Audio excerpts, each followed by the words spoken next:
Hey, welcome to another Froglog. You might remember some time back I spoke to Graham Lind, who is one of our mentors, and Graham is an expert on business-to-business selling, and one of the things I've asked him to do is to take some of the general ideas he talked about before and to put them in a kind of specific context and talk about, imagine that you were actually making a sale to a company over a period of time. What would be the different kind of conversations you'd have with who, and how would you have to think about that in terms of the way that you frame the discussion, the way you control the sale? So, Graham, you're saying that when the sale happens in a business context or any context, it goes through a series of phases. Can you talk us through the picture you've drawn? Okay, let me try and paint a simple model for you. We talked, in the last session, we talked about the key areas are about there has to be a business reason for anybody to buy, right? And you have to address that business reason before anybody will be interested in looking at any depth. And then you have to address the issue about risk. If you're going to be implementing, say, a new system, anything that will change the way a customer does things, they get concerned about what's it going to do to my business if I disrupt the way things are. Because things aren't bad now. Potentially, if I change it, these things could go very badly, so we have to address that. And I thought I might put that in context of really the phases that people go through in their thinking when they're buying. So one of the things I found really interesting as Graham explained this to me was that often when you go into a shop and you buy stuff as a consumer, you kind of make a decision there and then. It's not that complex a decision sometimes. Most of us don't sit down and do a kind of analytical decision-making process on most things in our lives. You might do if you're choosing a degree course or buying a house. Buying a house or something like that, yeah. But it's pretty rare, isn't it, for most of us as individuals. On the other hand, for businesses, they make complex buying decisions all the time. Mm-hmm. So imagine the situation I asked Graham to look at was, imagine that you've got this problem where you've got thousands of customers and you need to stay in touch with them. So the thing that kicks it all off in what Graham calls phase 0 is that your problem is, I've got loads of customers I need to talk to. What happens after that? Well, okay, so that's my problem. Now, the first thing I think about is, I've got to do something about it. Let's say I've discovered that today. The first thing that I would be concerned about, or probably in the initial phase, and let me just point the phases out. The first one would be, I need to determine my needs. What do I want? What do I need to solve this problem? Once I've determined that, I can go through a process of evaluating options on the market. Right? Mm-hmm. Having done that, the final phase is to make a decision, and this is deliberately called evaluating risk, which I hope will become apparent shortly, because evaluating risk is really the more important concern at the end of the day for the guy that's got the problem. And what I find interesting about this is that it might not be just one guy that's involved in that decision, and it might be that as you go through those different phases in a corporate sales cycle, you might be talking to very, very different people who think in different ways. Graham, you had 4 different kind of factors that became more or less important as the sales went through. Tell us about those factors. Well, let me deal with that first one.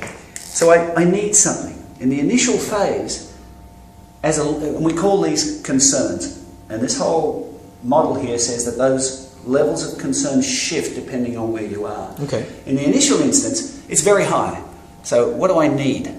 So you're just asking yourself at this stage, your main concern is, what is it that I'm actually needing? What is it I need? Because I can't go to market unless I know what I need, right? Yeah. So as a concern, that starts off very high, but once I've determined what I need, I know what I need. I'm not worried about that anymore. Other things come to fore. Gotcha. Yeah. The next level, everybody says, oh, what about price? Price is important. Yes, price is important. In the initial determining needs phase, it's more a matter of what's the budget? How much can I spend? What can I afford? How much do I need to spend even? How much? Well, if it's a house, have I got $10 or $1 million? Mm-hmm. So that starts off relatively high, right?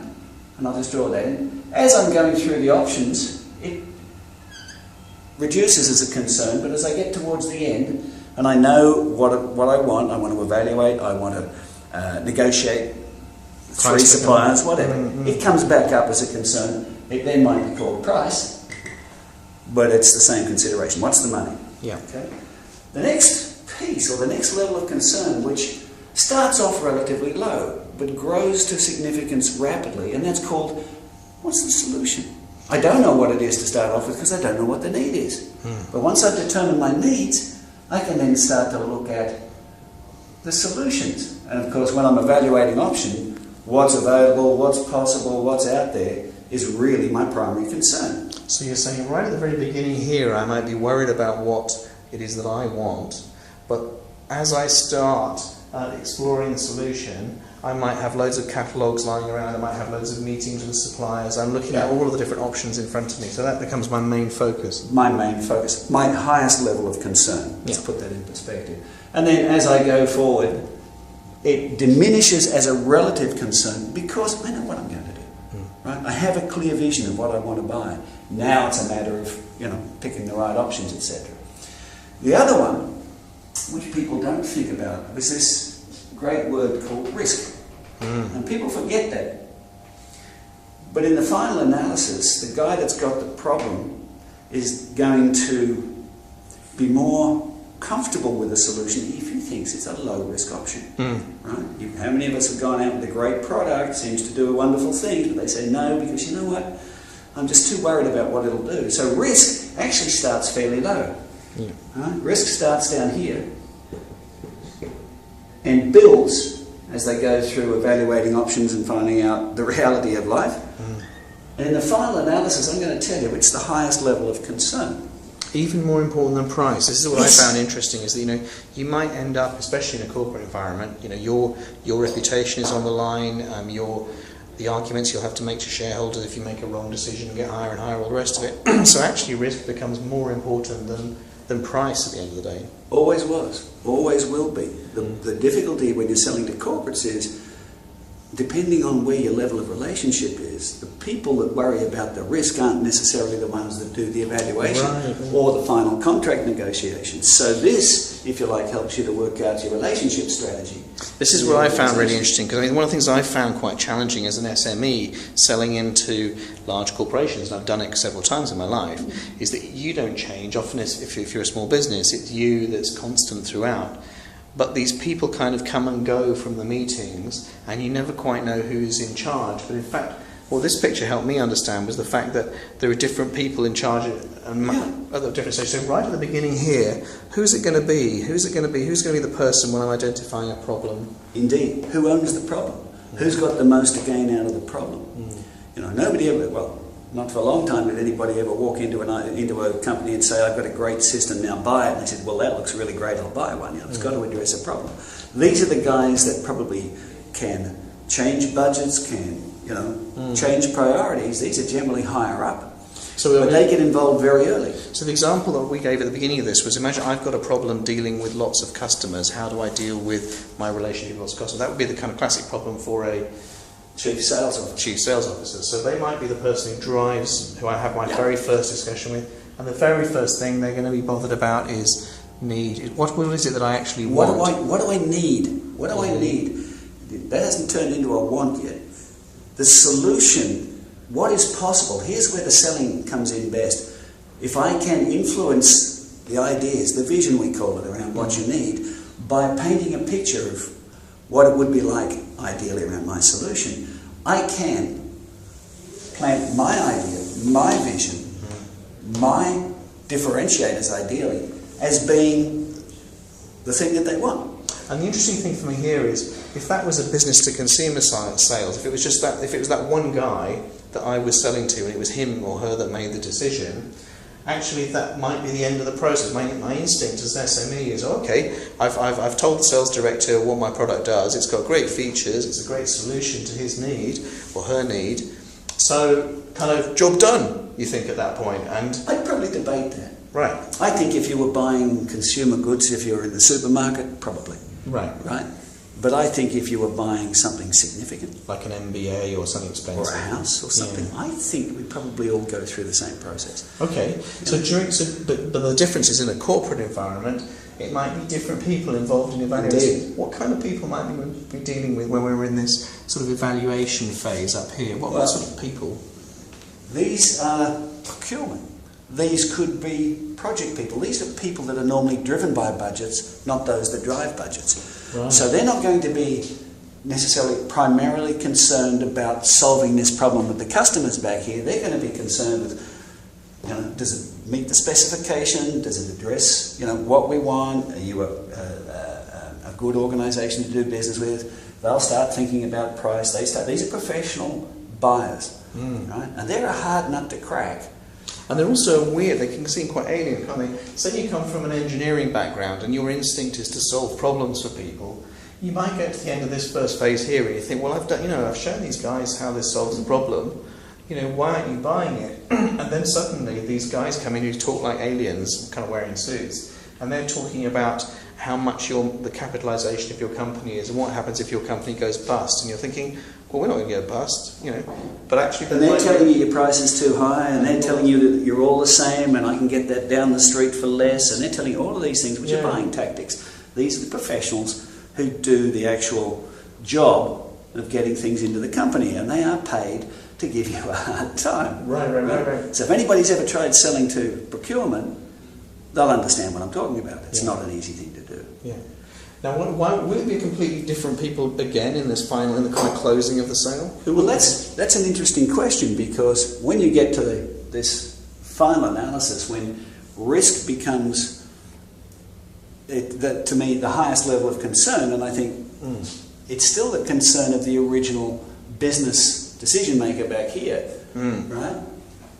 But if we don't have access to them, if we haven't considered them in our cell, it's very hard to get out from procurement or whatever level that you've gone in the middle and get them involved. But good corporate selling says you have a process that encourages you to get to the right people at the right time. This is called aligning with the way our customers buy, aligning with the way they think and buy. And if we learn that, then you've got a much better chance of getting down here and handling those objections, handling those negotiating points where they tell you all those things that are bad about you. You've got a way of combating that, because you really do understand what your value proposition means to the customer. And so I hope this is not No, it's really interesting. I was going to say, we haven't. I wonder if you could just label these at the end here as well. Because what I find so interesting here is that at the end of this cycle, risk ends up being the most important thing. How risky is this sale? Yep. Price is pretty important too.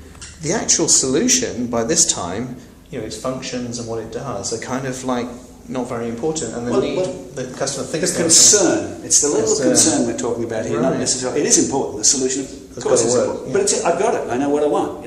I want this, and so I'm not concerned about that. What I'm concerned about is risk and price. But not always price.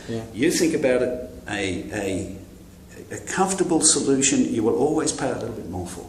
If I know it's going to work, I'd rather pay the premium and have peace of mind. So the question I'm going to pose to Graham now, which is a very difficult one, is a lot of the stuff that we use is based around lean startup methodology, where you need quick feedback from customers. The whole thing is based on a rapid iteration cycle of putting propositions to customers, getting feedback. And to me, there's a problem here, which is that, sure, if I can get a good relationship with the person who actually experiences a problem, then I can get them to give me feedback on their need and how my solution addresses it. But ultimately, if the decision is going to really be made based on risk and price, how do I begin to understand that and factor that in? I would just change one thing you said there. I would say the decision, you've got to have a solution. You're not going to get to here unless you can solve the problem. So, where I would start is, you start by thinking about fundamentally what problems do I solve and who would care about that.